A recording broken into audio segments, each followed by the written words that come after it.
I'm Dutch, and let's react to the Americans. Hello, and welcome to my channel. My name is Johan, and I'm a typical Dutchman. And if you're planning to come over to Europe for your holidays, or maybe to live here permanently, or if you're wondering why is everything so expensive in America in comparison with Europe, then you are at the right channel, because in the channel I take a look at and react to videos about life and living in the US versus videos and life and living in Europe, or specifically the Netherlands, and the cost of. And for today we're going to take a look at a video of The Honest Guide, what we love and hate about driving in the USA. I already subscribed, so all I have to do is like. And if you like the video too, and if you would be a good thing to subscribe, it would really appreciate it if you would, so we can get up to the first 1,000 subscribers. So it would be really appreciated if you subscribe to the channel and liked the video for the YouTube algorithm. And we're gonna take a look at because I never driven in the United States, so I don't know what he liked and hate in driving in the US. Let's take a look. Welcome to Europe, more specifically Prague, Czech Republic. I'm the Honest Guide, and today we would like to talk about differences in cars and driving in general between Europe and the United States of America. This video will be full of stereotypes, so let's not get offended on either side of the pond, and let's jump right into it. I'm gonna start with the positives that I see whenever I go to US and drive there. Number one for me absolutely is that most of the cars, I would almost say all of them, are automatic transmission. Now don't get me wrong, I like to shift my old Volvo, but having an automatic when you drive around the city or when you're stuck in a traffic jam is just much more comfortable. Oh, when you're stuck in a traffic jam, so it's the usual day. I know a lot of Americans complaining about that. Driving in America is driving from one traffic jam to the next. Yeah. On the other hand, having a stick shift in US, that's a great car theft protection because nobody really knows how to drive it. Don't get offended, I'm sure you're the only American that knows how to drive a stick.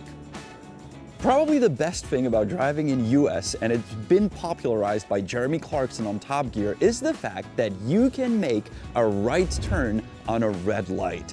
I absolutely love it. Now you can... Okay, right turn on a red light. If you're coming over to Europe, that is not a good idea to do here. There are some intersections where you actually are allowed to turn right on a red light, but in the city or just outside the city, you have to consider that there are on your right side of the car a cyclist or people walking on the sidewalk, and if you turn right, you could get them hurt underneath your car. So don't do it. In Europe. Can't do that on Manhattan, which kind of makes sense, but everywhere else, if you pull into the intersection, you just look left and you make a right turn no matter what the color on the signal is. Now, I did some research on this. Wait, he turned right and he shifted? Turn no matter what the color on the signal is. Now, I did some research on this, and believe it or not, in some states you can actually make a left turn on the red light. Only in the case if you're in a one-way street and you're making the left turn into a one-way street. Kind of cool. I wish this would be adapted. From one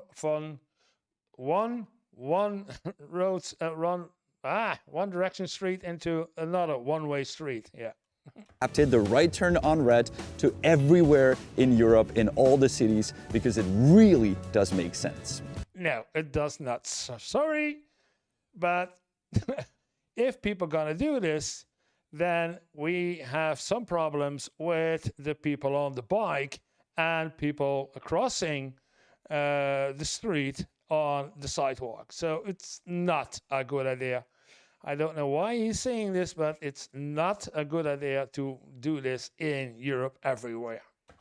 Speaking of traffic lights, I absolutely love that in US the traffic lights are further away or on the other side of the intersection, so when you pull in, you can actually see the traffic light. Unlike here, when you pull into the intersection, the traffic light is right behind you. Yeah, he's right. It's right above you or on this side. You cannot see it, but on this side is also one.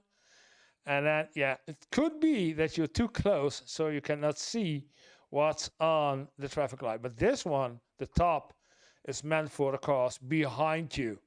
And this one on the side is meant for you if you are the first one closest to the line. But yeah, I've seen it in other countries. I believe in Denmark or in Sweden. Sweden or Denmark, they have two. One above and one at the other end of the intersection. You. So when you're behind the wheel, you kind of have to go like this to see if you have a red or a green light. Yeah, that's not good. On the other side, it's perfect. By the way, my dad has a story that when he first drove in US, he actually stopped under the light at the opposite side of the intersection. Not sure if he was joking or if he was real. Another thing that I find as a positive in US is that trucks on highways and on freeways usually have the same speed limit as cars. Okay. Now it has its negative and positive sides, but I usually see it as positive because there's no passing on and on and on. I mean, everyone is sort of maintaining the same speed, trucks and cars. On the other hand, in most states in Europe, the trucks are limited to usually 50 miles an hour, where the cars can go up to 80. So the whole time you're on the freeway, you have to keep passing and pay a lot of attention to what's going on. Speaking of trucks in the United States, I absolutely love the way they look, these long-haul trailers. And why is it that trucks look different in Europe and in US? Well, the reason actually is that in EU or in Europe, there's different regulations and limits for the length of the entire truck with the trailer. In US, it's only for the trailer, not for the truck pulling it. Therefore, they can be longer and have those cool, longer, massive motor engine noses, which I as a kid used to love. And usually, as far as I know, at the back end is some kind of a small living space with a bed, so that truckers on long hauls can get some rest in. And in Europe, most truckers, I be very careful, most truckers pull up to a hotel and sleep there, or are simply at home right after a day's work. So yeah, it's cool looking trucks, but yeah. And on top of that, quite often trucks in Europe have to pull into cities with the cargo, and there's, as you can imagine, tighter turns within European cities. I mean, right here, we're in the middle of a city, and there's a big brewery here. So when the trucks pull in, they need to make a tight turn. So a shorter truck is better for that.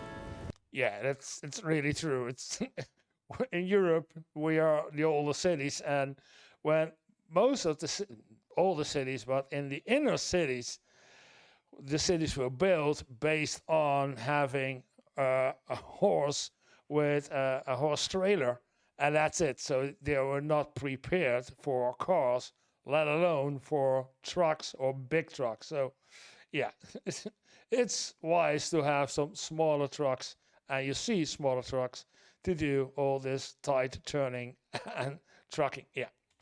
Now, the one thing I like a lot, and I just asked some friends and they admitted to it as well, is that when you're on a freeway in US, usually everyone maintains the same speed.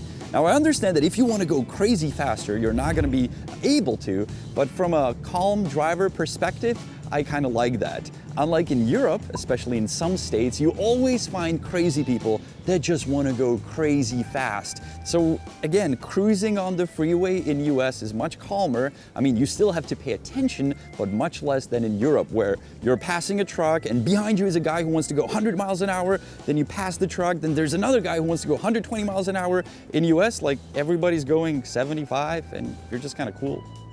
Yeah, he's right, and it's getting crazier every year as I'm driving along in the Netherlands, or in Belgium, or in Germany, or in France, or wherever I'm driving to. It's getting crazier and crazier. We see a lot of crazy drivers going really fast, even more faster than the maximum speed, even as 50 or 60% faster than the maximum allowed speed. And I'm not talking about the Autobahn. Also in Germany at the Autobahn, there is at certain points, a lot of points even, are just regular speed limits. And some parts of the Autobahn are without any speed limits, and they drive there very, very loud, very hard. Some of them, not everyone, but a lot. I put this one in the positives, but it can also be a negative. You can park anywhere in the US unless you're on Manhattan. I mean, most businesses, most restaurants will have their own designated parking lot. That is usually not the case in Europe. Also, there's many drive-through venues in the US, for example. I mean, you can obviously go to McDonald's, but you can also get money from an ATM from a car. You'd never see that in Europe. By the way, do you know what we call drive-through at McDonald's in Czech Republic? We call it McDrive. And yes, I do have their sticker. And now there's one thing I absolutely love about driving in US, and it's the interstate system. There is a deep logic to it. It's not just some random numbers they give to highways. All the odd numbers are going from south to north, and all the even numbers are going from east to west. So interstate number 10 is at the very bottom of the United States and connects San Diego and probably Jacksonville in Florida. The number 95 would probably go from Florida all the way up to New York. So it all starts in the left bottom corner where number 5 and number 10 meet. And in the right upper corner, you'd have number 90 and 95 meet. It's But what I see, and in the right we have 69, a 71, a 64, so 65, is this 85 or so? 95. And the most famous Route 66 is talking. So it's not only odd and even, but it's upper corner, you'd have number 90 and 95 meet. It's very logical, it's a great system, and therefore you can navigate by that. If you drive in Europe and I would give you directions to a certain city, I would just say, oh, you follow signs for Brno, and then you follow signs for Ostrava, and then you follow signs for Krakow. In US, I just say, oh, just follow 80 west. And I mean, if you want to drive from New York to San Francisco, I would say exactly that. I'd say follow 80 west, because that's the road that drives across the entire States. I drove that. It's a long drive. Yeah, it's a very long drive. Oh, wow. The system is much, much deeper than what I just described. There are also 3-digit interstates that tell you if there's a attachment to the interstate that goes into the city, around the city, through the city, and so on. There's a great Wikipedia page on it. I recommend you look at it because it will blow your mind away just like mine. Now, these were the things I like about driving in US. Now let's go into the full rage mode and tell you what I absolutely hate about driving in the United States of America. Okay. I'm wondering because, we did tell something about Europe because in Europe we have also a great connection system, an interstate, if you like it. So, you can drive all the way up. But before that, here's a message from our sponsor, longtime partner, which is Surfshark VPN. As you can tell, I travel a lot. I mean, I usually commute between here and the United States of America. And whenever I go to a website that I normally visit here in the Czech Republic, sometimes I get a message saying, you cannot visit this website because it's country restricted. And at that moment, I turn on my lovely little helper, which is Surfshark VPN. And thanks to that, I can use an IP address that is not from the Czech Republic, but from the United States, even though I'm in the Czech Republic, and therefore I can access the content. And I'm not just talking about movies on Netflix, videos on YouTube, but there are certain websites that you simply can't access unless you're in the country. But you can be in the country thanks to Surfshark.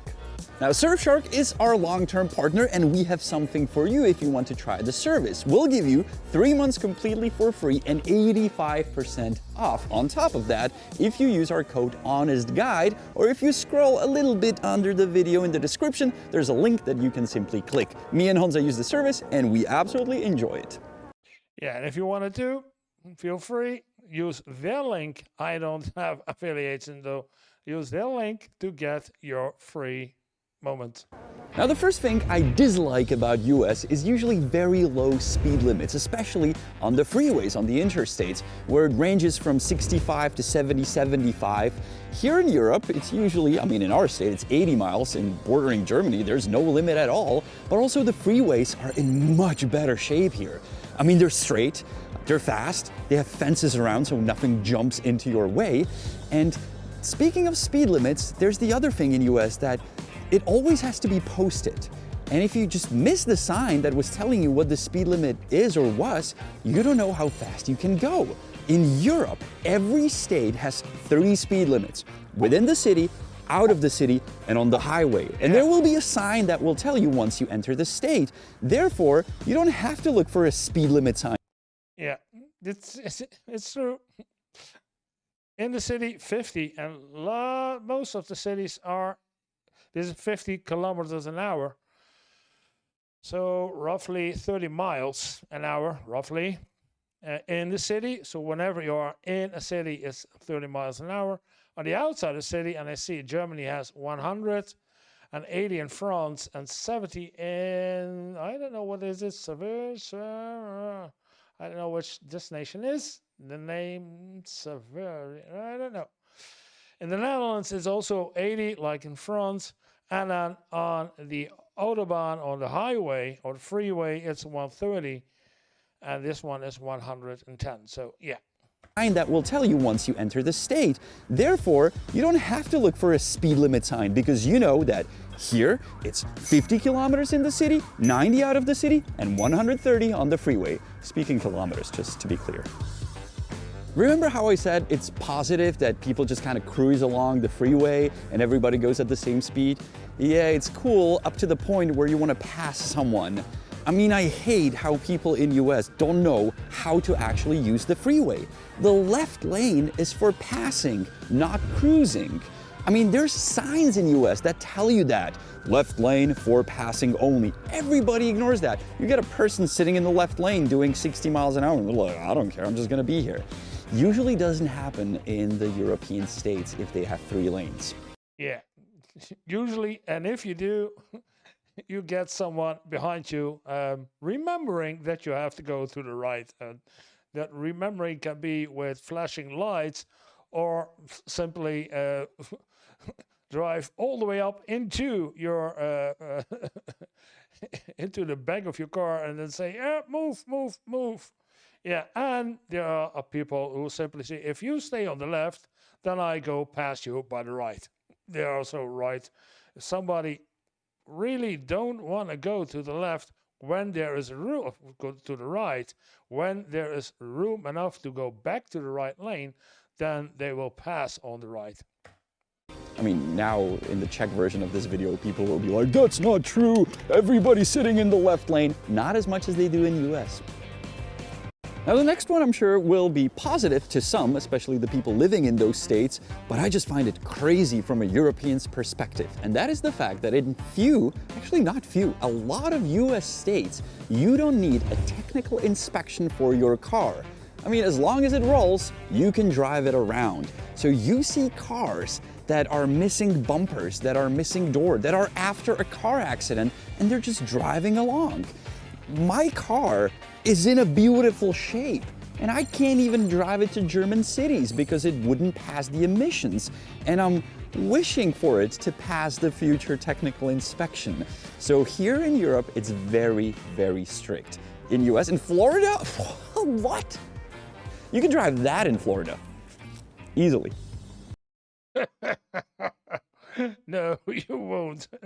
Anywhere in Europe. I would not say anywhere, but anywhere in the Schengen area, you cannot. You have to pass a technical inspection every year. This can roll on the streets of, you know, the redneck Riviera. Oh God. Do we have a lot of viewers from Florida? I apologize. I love Florida.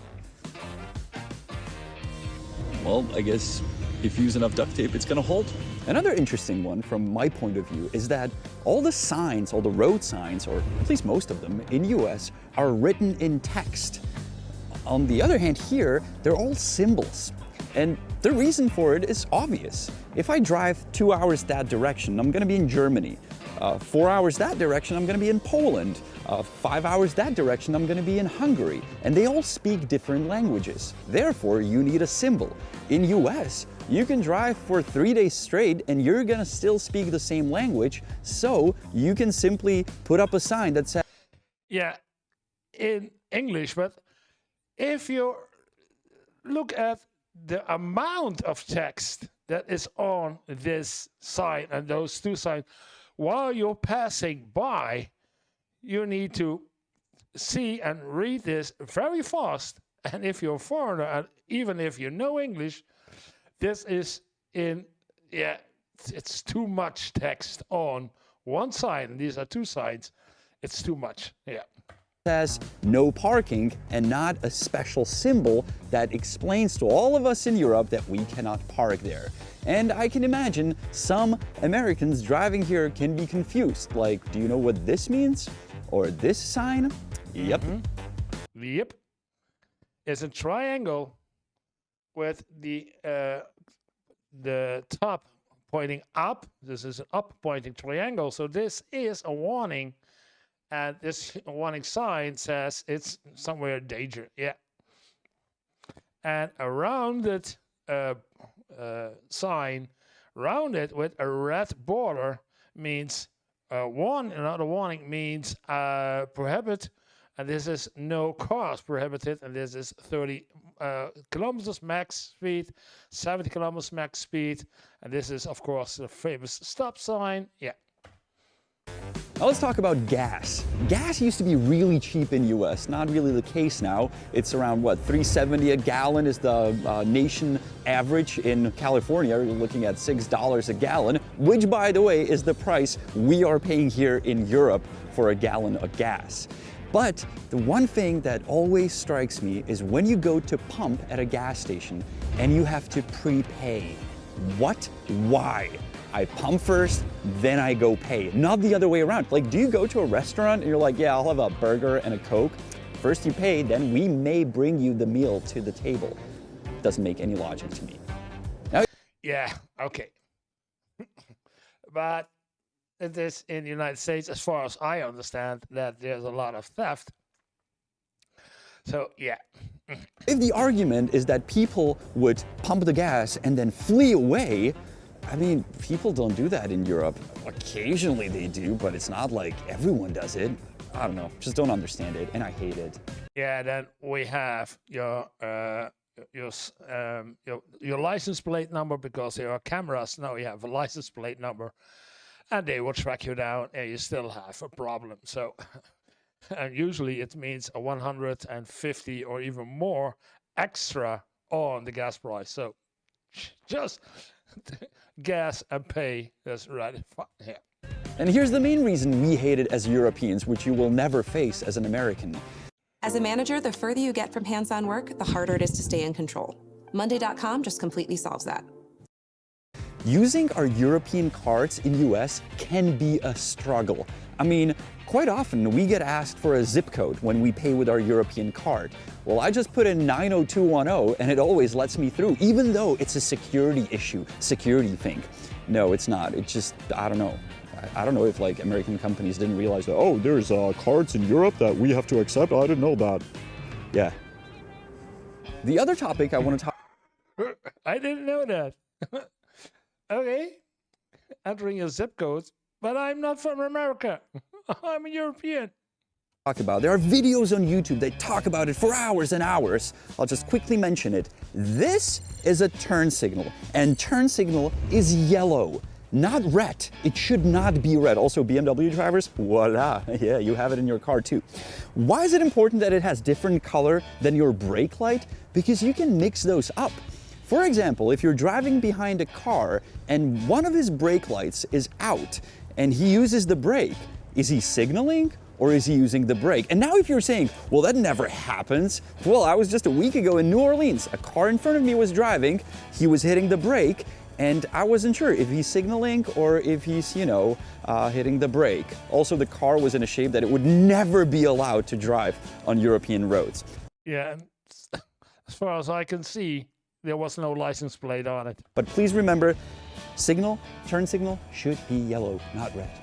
Yeah, if people use them, that's the other part. A lot of Europeans I've seen, especially over here in the Netherlands, they don't use the turn signal because it's not mandatory. It's a service that you can do. But yeah. And speaking of importances of different lights on the car, we have something called the rear fog light. And cars in the US usually don't have that. You use that if there's heavy rain, heavy snow, or fog, and you turn it on and it's brighter so people behind you can see you. If you don't have that, you can't pass an inspection here. So when my family had a car from US, we had a Nissan Stanza, we actually had to attach a little light, the fog light, to the car to pass the inspection in Europe.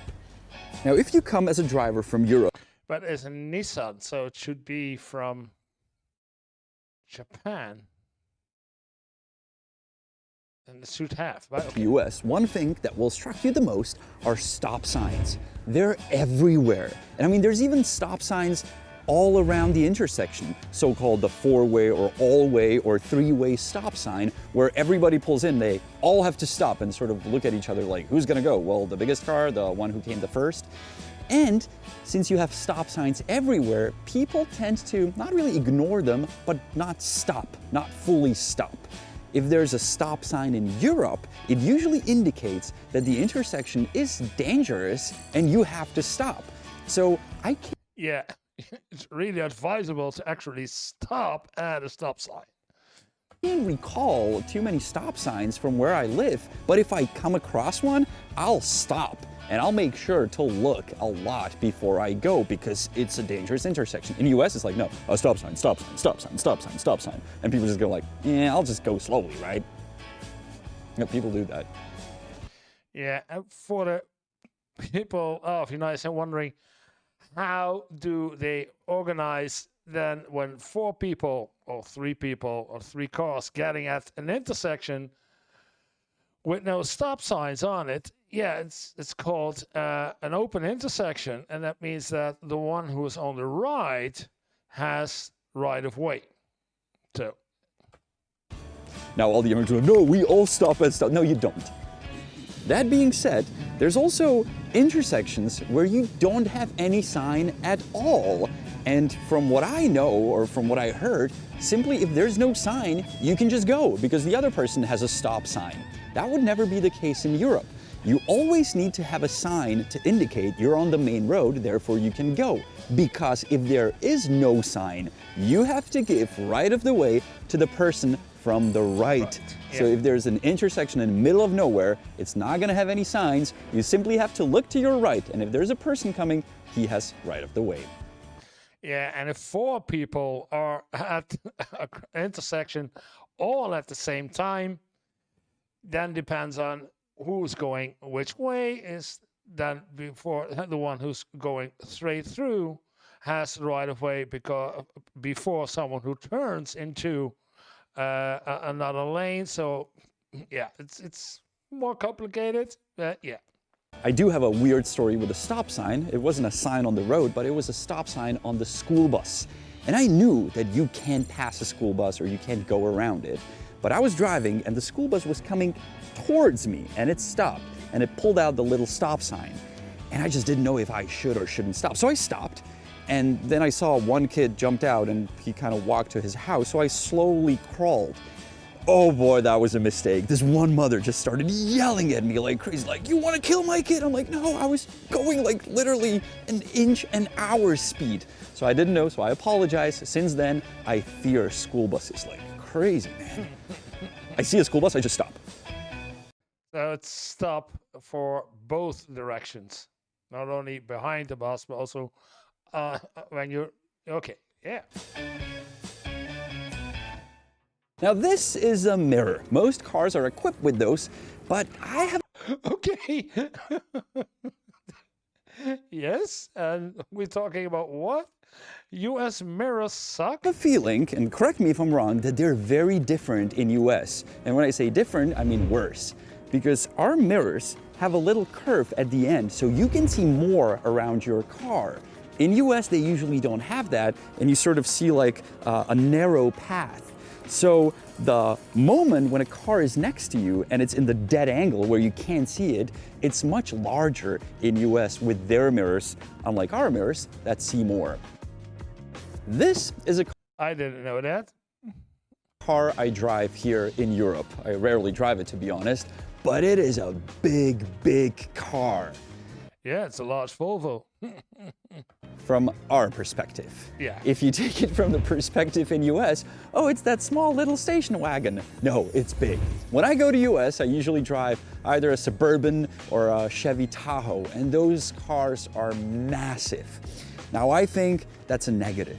I think it's crazy to drive giant SUVs and cars around when you don't really use up the space of the car. And as you can imagine, people in Europe usually drive smaller cars. We have bigger cities, more densely populated, therefore you don't want to take And smaller streets. So, yeah. up the space of a city with a big-ass car that most of the time we don't really use, because we have great public transport system that we're going to talk about in the upcoming future episodes if you're curious about that. But just car sizes is something that when we from Europe first go to US, we're just like, what? Yeah, it's not only the car size that matters, but because it's such a big thing and we don't have those here in the Netherlands or Netherlands in Europe, when you drive a big, heavy car here in Europe, you have to pay for it because it's heavy, and heavier car means a higher road tax, and it's heavier, so you use more gas per mile. Let's stick to the American style. So you use more gas per mile. So we are having smaller cars, lighter cars, so we don't use that much gas per mileage, and we don't have to pay that much money for our road tax. Besides the fact that we have small city roads, etc. Yeah. Crazy. I mean, once you're in US, you kind of get used to it that everybody drives an F-150 truck, which is the most sold car in US. But just yesterday, me and Hansa were walking on the street and we saw F-150 truck parked, by the way, on a sidewalk. And when you see it compared to cars that we drive, it's just crazy. You just don't understand it. And the guy who parked there, he wasn't hauling like a tree or a house or a boat. He was just like, oh, hey, let me get a cup of coffee here. I'll just park my truck here on the sidewalk. And he's a Czech schmuck. He's a Czech schmuck. He has a lot of money. But as I understand, and correct me if I'm wrong, but as I understand, this happens a couple of, I don't know, I believe a decade ago, that bigger trucks were having less taxes than smaller trucks. So to keep the sales up, manufacturers making bigger cars because bigger cars were cheaper than the smaller cars. Something in that region, if I'm correct.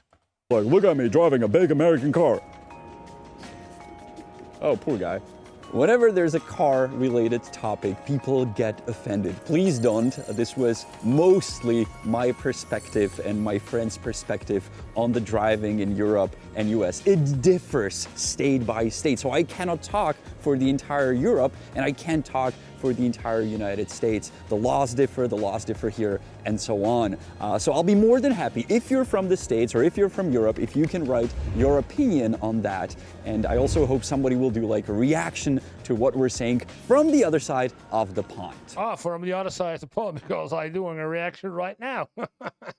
This was not our first video where we talk about differences between US and Europe. We did a previous one where I was sitting in a pub and I was talking about differences in terms of food ordering, beer, coffee, so you can check it out. We will link it above, and also maybe on a later date we're gonna do this too. Yeah. maybe below, and I'll see you next week here in our beautiful city of Prague, where we do not use cars. No, we use public transportation. They do, and I believe it's either free or very cheap. We use the public transport, which should be the next topic. I mean, look what we do to cars. We turn them into Yes, looks very nice. horse carriages. And on the future episode, we're going to talk about public transportation, because yes, in US, not only they drive cars, but they also do have public transport system. Frequently used. So I'm going to Florida to get this car inspected, and I'll see you next week, next Sunday, here on our channel, The Honest Guide. Honza and Janek, ahoy. Yeah, nice video. Looks good. A lot of humor in it, and a lot of differences between Europe and the United States. It's good. It's a lot of things that you talk about, and I give you some extra insights about some rules that's maybe some difference in Czech Republic versus the Netherlands or or Germany or so. Yeah, good video. If you like the video, then press like. And if you want to see more of my videos, then this is a good place to start with. And I would really appreciate if you hit the subscribe button so we make the algorithm understand that this is a good channel to be. Thank you for watching, and see you in the next video.